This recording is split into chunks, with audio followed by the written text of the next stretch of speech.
আসসালামু আলাইকুম রহমতুল্লাহি বারাকাতু। হুজুর সাল্লাল্লাহু আলাইহি সাল্লামের বংশধর এবং তারা কি করতেন? আরবের লোকেরা বিভিন্ন গোত্রে বিভক্ত ছিলেন। কুরাইশ তাদের মধ্যে অন্যতম। এই গোত্রের লোকেরা কাবা শরীফে তা ঘোষণা করত। সমস্ত আরববাসীরা কুরাইশের গোত্রের শ্রদ্ধা করত। আমাদের প্রিয় নবী হজরত মুহাম্মদ সাল্লাল্লাহু আলাইহি ওয়াসাল্লাম এই গোত্রের অন্তর্ভুক্ত ছিলেন। নবী সাল্লাল্লাহু আলাইহি সাল্লামের গোত্রের মধ্যে অনেকেই প্রসিদ্ধ লাভ করেছিলেন। তাদের মধ্যে অন্যতম নাম ছিল কুসাই। কুসাই নিজের গোত্রের প্রতিনিধি ছিলেন। হজের মৌসুমে সমস্ত হাজিদেরকে মেহমানদারি করতেন। 3 দিন পর্যন্ত তাদেরকে ফ্রিতে খানা খাওয়াতেন। কুসাইর সন্তানদের মধ্যে হাসিম অনেক প্রসিদ্ধ ছিল। এই গোত্রের মানুষের মধ্যে তার অধিক সম্মান ছিল। তিনি যেমন ছিলেন বীর, তেমনি ছিলেন দানশীল। একদা দুর্ভিক্ষের সময় তিনি নিজের অর্থ ব্যয় করে প্রচুর পরিমাণে শস্য ক্রয় করে মানুষদেরকে বিনামূল্যে বিতরণ করেন। হাসিম কয়েকজন পুত্র ছিল। তাদের মধ্যে সবচেয়ে প্রসিদ্ধ ছিল আব্দুল মুত্তালিব। তিনিও নিজের গোত্রের সর্দার ছিলেন। আরবের পানির খুব অভাব ছিল। মক্কাবাসীদের জন্য জমজম কুয়া আল্লাহর অফুরন্ত নিয়ামত ছিল, কিন্তু বহুদিন যাবৎ তাদের মাটি পড়ে তা ভস্ম হয়ে গিয়েছিল। সকলের জন্য এটি অপরিচিত জায়গা হয়ে গিয়েছিল। কেউ জানতো না সেটা কোথায়। আব্দুল মুত্তালিবের প্রচেষ্টায় কুয়া স্থান নির্ণয় করা হয় এবং অতি কষ্টে তা পরিষ্কার করা হয়। মক্কাবাসীদের জন্য পানির সমস্যার সমাধান হয়।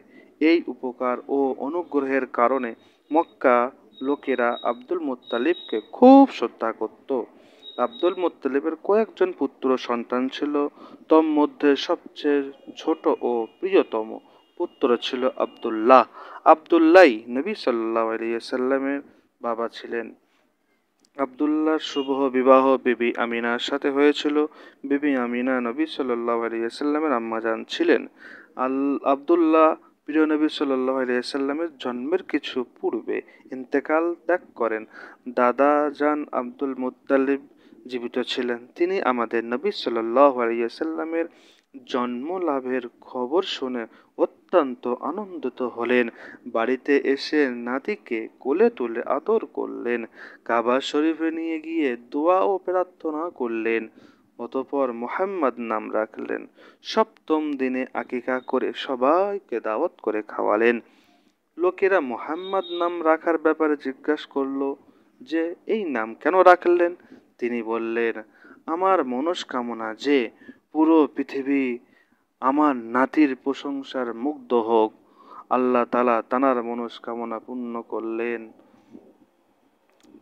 আমাদের নবী সাল্লাল্লাহু আলাইহি সাল্লাম যখন জন্ম হয়ে গেলেন, তখন মক্কার একটা প্রথা ছিল যে মক্কার বাসীদের নিজেদের দুগ্ধপোষ্য শিশুদের গ্রামে পাঠিয়ে দিত।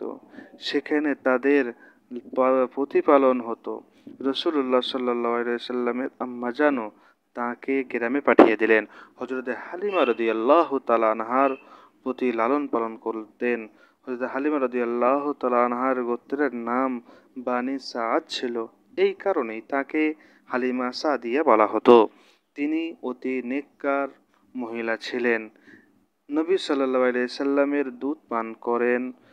মম মাতানো আবহাওয়া লালন পালন হন। খুবই শস্যবান হয়ে ওঠেন। নবী সাল্লাল্লাহু আলাইহি সাল্লাম স্পষ্ট ও শুদ্ধ আরবি ভাষা শিক্ষা লাভ করেন। 2 বছর পর মক্কায় আগমন করেন। নবী সাল্লাল্লাহু আলাইহি সাল্লামের আম্মাজান দেখে অনেক খুশি হন, কিন্তু মক্কায় তখন মহামারী ছড়িয়ে পড়ছিল। তাই নবী সাল্লাল্লাহু আলাইহি সাল্লামকে পুনরায় হযরত হালিমা রাদিয়াল্লাহু তাআলা আনহা এর সাথে গ্রামে পাঠিয়ে দিলেন। নবী সাল্লাল্লাহু আলাইহি সাল্লামের উজ্জ্বলিত ও নিষ্পাপ চেহারা দেখে সবাই মহাবিষ্ট হয়ে যেত। তার মিষ্টি মধু কথা শুনে সবাই মুগ্ধ হয়ে যেত। রাসূলুল্লাহ সাল্লাল্লাহু আলাইহি সাল্লাম বিবি হালিমা রাদিয়াল্লাহু তাআলা আনহা এর সন্তানদেরকে ভালোবাসতেন। তারাও নবী সাল্লাল্লাহু আলাইহি সাল্লামকে ভালোবাসতো। নিজেদের সাথে খেলাধুলায় শরীক করত। ছাগল চড়ানো সময় সব সময় নবী সাল্লাল্লাহু আলাইহি সাল্লামকে সঙ্গে নিয়ে যেত। 4 বছর বয়স আম্মাজান কাছে ফিরে আসেন।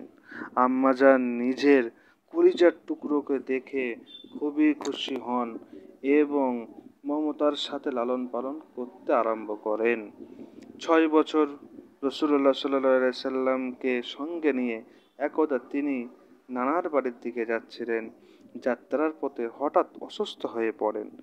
বিবি হালিমা রাদিয়াল্লাহু তাআলা আনহার কাছ থেকে আসার পর নবী সাল্লাল্লাহু আলাইহি ওয়াসাল্লাম তার মার কাছে লালন পালন হতে লাগলেন। 4 বছর পর যখন তিনি তানার নানার বাড়ি যাচ্ছিলেন, হুজুর সাল্লাল্লাহু আলাইহি সাল্লাম যাবার পরে হঠাৎ করে রাস্তায় তানার মা হযরতে আমিনা রাদিয়াল্লাহু তাআলা আনহা তিনি অসুস্থ হয়ে পড়লেন। অসুস্থ হয়ে পড়ার পর নবী সাল্লাল্লাহু আলাইহি সাল্লামের আম্মাজান চিরদিনের জন্য দুনিয়া থেকে বিদায় নেন। নবী সাল্লাল্লাহু আলাইহি ওয়াসাল্লামের মাথা থেকে পিতা মাতা উভয়ের স্নেহ ছায়া চিরদিনের জন্য উঠে গেল। তিনি এতিম হয়ে গেলেন। উম্মে আইমান শিশু নবীকে দাদা জানের নিকট